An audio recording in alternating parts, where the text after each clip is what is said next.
નમસ્કાર, આપ જોઈ રહ્યા છો ગુજરાત ફર્સ્ટ, સાથે હું છું અમી। શ્રાવણના પ્રથમ સોમવારે સોમનાથ મહાદેવના દર્શન માટે ભક્તોનું ઘોડાપુર ઉમટી પડ્યું છે।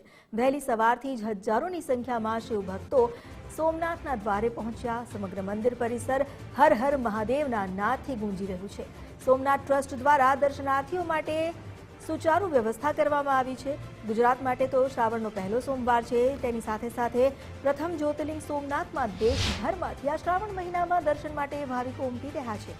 સવારના વહેલી પરોઢથી જ ભાવિકોની કતાર લાગી હતી અને જેવા દ્વાર ખુલ્યા ત્યારે એ જમાવડો જે હતો તેઓ સીધા દર્શન માટે દોટ લગાવી સોમનાથ ટ્રસ્ટ દ્વારા મોટી સંખ્યામાં આવેલા ભાવિકોની વ્યવસ્થા જળવાઈ રહે તે માટે પણ સુચારુ વ્યવસ્થા કરવામાં આવી છે।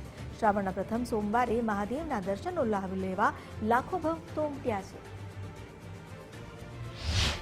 શ્રાવણ માસના પ્રથમ સોમવારને લઈને આજે વહેલી સવારથી જે મોટો માનવ સમૂહ સોમનાથ મંદિરની અંદર ઉમટ્યો છે। જે વહેલી સવારે 4 વાગ્યાથી ભક્તો માટે સોમનાથ મંદિરના દ્વાર છે તે ખોલી દેવામાં આવ્યા છે।